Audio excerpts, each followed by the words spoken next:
नमस्कार, मी सुमित शंकर सावंत आणि तुम्ही पाहताय TV9 मराठी। या बातमीपत्रामध्ये आपण संपूर्ण राज्यभरातल्या 36 जिल्ह्यातल्या महत्त्वाच्या 50 बातम्यांचा वेगवान आढावा घेऊयात।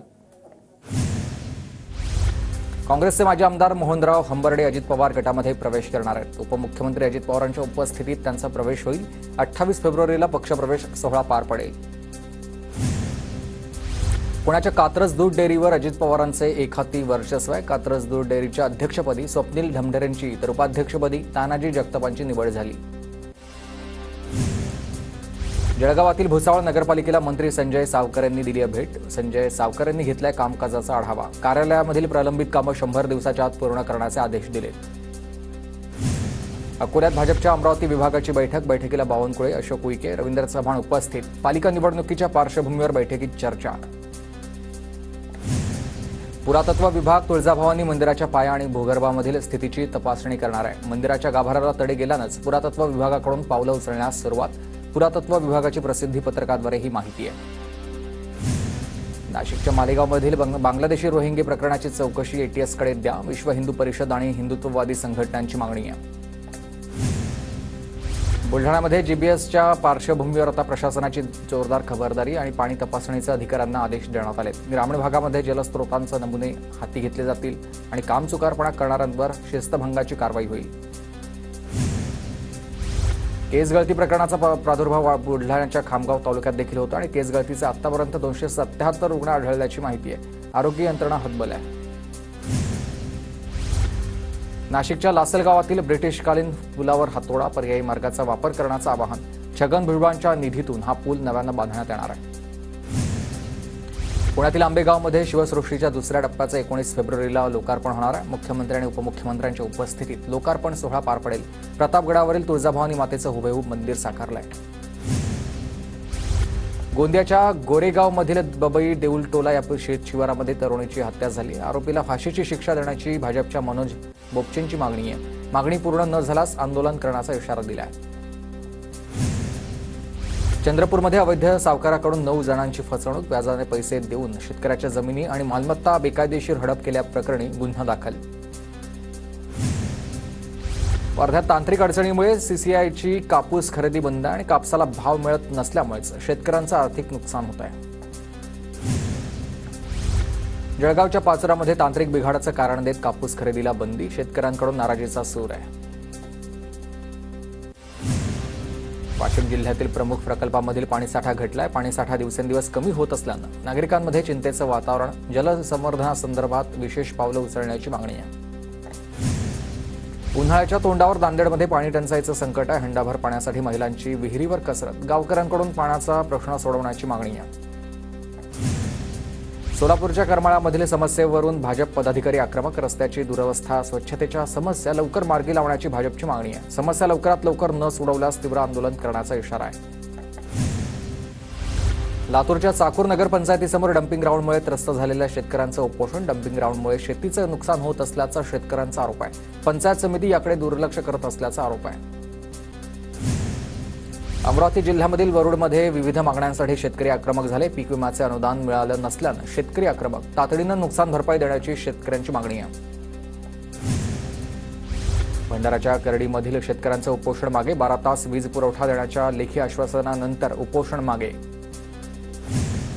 सावित्रीबाई फुले पुणे विद्यापीठावर अभिवादनाचा महामोर्चा निघाला। विविध मागण्यांसाठी विद्यार्थ्यांचा हा मोर्चा निघाला। बेळगावच्या मुक्ताईनगरमध्ये आदिवासी कोळी समाजाचं प्रलंबित जात प्रमाणपत्रासाठी ठिय्या आंदोलन। आंदोलनकर्त्यांकडून तहसील कार्यालयासमोर लोटांगण। आंदोलनात मोठ्या संख्येनं महिलांचा सहभाग। शिर्डी पोलिसांच्या रेकॉर्डवर 114 लहान मोठे 12 सराईत गुन्हेगार असल्याची माहिती आहे। 13 जणांवर हद्दपारीची कारवाई तर 2घांवर मोक्का। तर दुहेरी हत्याकांडातील एक आरोपी अद्यापही फरार आहे। नांदेडच्या किनवट शहरात मोबाईलच्या दुकानामध्ये चोरी झाली। चोरीची घटना CCTVमध्ये कैद। किनवट पोलिसांकडून चोरट्यांचा शोध सुरू आहे। अंबरनाथमध्ये रिक्षाचालक विरुद्ध रिक्षाचालकांमध्ये संघर्ष। अनेक रिक्षाचालकांकडे लायसन्स आणि बॅच नसताना काही रिक्षाचालक आक्रमक झाले। बेशिस्त रिक्षाचालक आणि RTO प्रशासनाचा रिक्षाचालकांकडून निषेध। चंद्रपूर जिल्हा बँकेमधील 3,70,00,000 सायबर गुन्हेगारांचा डल्ला। पोलिसांनी 1,32,00,000 रुपये बँकेला परत मिळवून दिलेत। अज्ञात आरोपी यांच्या विरोधात कोर्टात गुन्हा दाखल झाला आहे। लासलगाव कृषी उत्पन्न बाजार समितीमध्ये लाल कांद्याची आवक घटल्यामुळे कांदा बाजारभावामध्ये सुधारणा. कांद्याला सरासरी 2,700 रुपये ते 3,151 रुपयांपर्यंत प्रति क्विंटल भाव आहे. शेतकऱ्यांना दिलासा. चाळीसगाव बाजार समितीमध्ये कांद्याच्या दरात 700 रुपयांनी वाढ झाली. आवक घटल्यानं दरामध्ये वाढ झाली आहे. शेतकऱ्यांमध्ये काहीसं समाधानाचं वातावरण.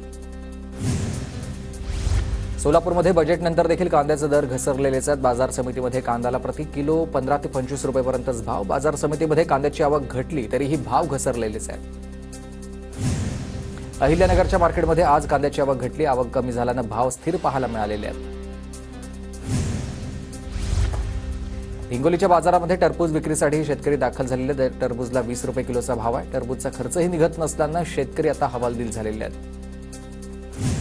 हिंगोलीच्या सेनगावमधील ताकडातोडामध्ये अमेरिकन चिया पिकाची लागवड. शेतकऱ्याला एकरी 80,000 रुपयांचा नफा मिळाला आहे. पारंपरिक शेतीला बगल देत चियाची लागवड.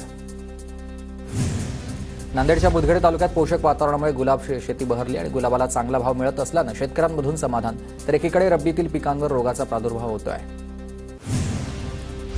जळगावच्या चाळीसगावमधील गिरणा नदीमध्ये 1,400 क्युसेकनं पाणी सोडलेलं आहे. नदीकाठच्या नागरिकांना सतर्क राहण्याच्या सूचना करण्यात आल्या. जनावरं, शेती सामग्री आणि मोटार पंप सुरक्षित स्थळी हलवण्याचं आवाहन करण्यात आलेलं आहे. पुणे जिल्हा परिषद कृषी विभागातर्फे बांबू शेती कार्यशाळेचं आयोजन. बांबूपासून विविध वस्तू बनवण्यासाठी मार्गदर्शन करण्यात आले. नांदेडच्या मुदखेड तालुक्यात वातावरण बदलामुळे झेंडू पिकावर करपा रोगाचा प्रादुर्भाव. शेतकऱ्यांचं मोठं नुकसान. झेंडू फुलाला बाजारपेठांमध्ये 80 ते 90 रुपयांचा भाव मिळतोय. लातूरमध्ये 12वीच्या हिंदीच्या पेपरला 572 जण गैरहजर राहिले. जिल्ह्यातल्या 100 परीक्षा केंद्रावर 15,852 विद्यार्थ्यांनी हिंदीची परीक्षा दिलेली आहे. एका परीक्षा केंद्रावर 2 विद्यार्थ्यांवर कॉपी केल्याप्रकरणी कारवाई करण्यात आली. 12वीच्या हिंदीच्या पेपरला जळगावमध्ये एकूण 220 विद्यार्थ्यांची दांडी आणि हिंदीच्या पेपरला जिल्ह्यात एकही कॉपीची कारवाई नाही आहे. नूतन मराठा महाविद्यालयाचे प्राध्यापक प्रमोद लोंढे यांची माहिती. अहिल्यानगर शहरात डीजेच्या वापरावर पोलिसांकडून बंदी. 10वी आणि 12वी बोर्डाच्या परीक्षेमुळेच रात्री 10 नंतर डीजे वाजवल्यास कठोर कारवाई करण्याचा इशारा आहे. बुलढाण्याच्या धानोऱ्यामधील महासिद्ध महाराजांचा यात्रा महोत्सव सुरू आहे. महासिद्ध महाराजांच्या पादुकांची मिरवणूक मोठ्या उत्साहात संपन्न झाली.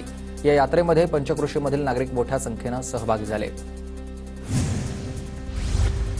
जेजुरीच्या खंडोबा गडावर माघ पौर्णिमा यात्रा उत्सव सुरू आहे. खंडोबाच्या शिखराला विविध भागामधून काठ्यांची भेट. पंढरपूरच्या लक्ष्मी टाकळी ग्रामपंचायतीचा दारूबंदीचा ठराव बहुमतानं मंजूर. महिलांनी ग्रामपंचायतीचे मानलेत आभार. कायदा आणि सुव्यवस्थेच्या तक्रारीनंतर हा निर्णय. वाशिमच्या पोहरादेवीमध्ये संत सेवालाल महाराजांच्या जन्मोत्सवाला सुरुवात. पोहरादेवीमध्ये विद्युत रोषणाई. देशभरातून बंजारा समाज बांधव मोठ्या संख्येनं पालख्या घेऊन पोहरादेवीमध्ये दाखल झाले. हिंगोलीच्या बाबुळगावमध्ये येडोबा महाराजांच्या यात्रेला सुरुवात झाली. यात्रेमध्ये आगीच्या निखाऱ्यावरून अनवाणी पायी चालण्याची परंपरा कायम आहे. अंबरनाथ तालुक्यामधील मलंगडाची यात्रा सुरू. मलंगडावर पालखी सोहळा पार पडलाय. पालखी सोहळ्यात मोठ्या संख्येनं भाविक सहभागी झाले. सोहळ्यासाठी पोलिसांचा कडक बंदोबस्त होता. अहिल्यानगरच्या निवासामध्ये ग्रामदैवत मोहिनी राज यात्रेला सुरुवात. खापरचे भांडेत हातावर नाचवत भळंद कार्यक्रम संपन्न झालाय. या कार्यक्रमामध्ये हजारो मोहिनी राज भक्त सहभागी झाले. सोलापूरच्या भंडारकवठे गावामध्ये महासिद्ध देवाची भाड मिरवणूक विकण्यासाठी पंचक्रोशीमधील शेतकरी जमलेत आणि महासिद्ध देवाची यात्रा महाराष्ट्र आणि कर्नाटकातील शेतकऱ्यांसाठी प्रसिद्ध आहे. या भाकणुकीमध्ये यंदा शेतकऱ्यांचा कापूस आणि ज्वारी चांगली येणार असल्याचे संकेत आहेत. इंदापूरमध्ये आजपासून शरद कृषी महोत्सवाला सुरुवात. 13 ते 17 फेब्रुवारीपर्यंत चालणारा कृषी महोत्सव. इंदापूरकरांना पाहायला मिळणार नाविन्यपूर्ण तंत्रज्ञान. अहिल्यानगरमधील संत्रा उत्पादक शेतकरी अडचणीत. संत्र्याला भाव मिळत नसल्यानं उत्पादक खर्च निघत नाहीये आणि दुसरीकडे संत्रा पिकावर रोगाचा प्रादुर्भाव होतोय. अर्ध्याहून जास्त संत्रा शेतातच पडून खराब झालेत. शेतकरी त्यामुळे संकटात. जालना पालिका प्रशासनाकडून अतिक्रमणावर कारवाई. अतिक्रमण पालिका प्रशासनाकडून जमीनदोस्त. जवळपास 30 पेक्षा अधिक अतिक्रमणं काढलेली आहेत.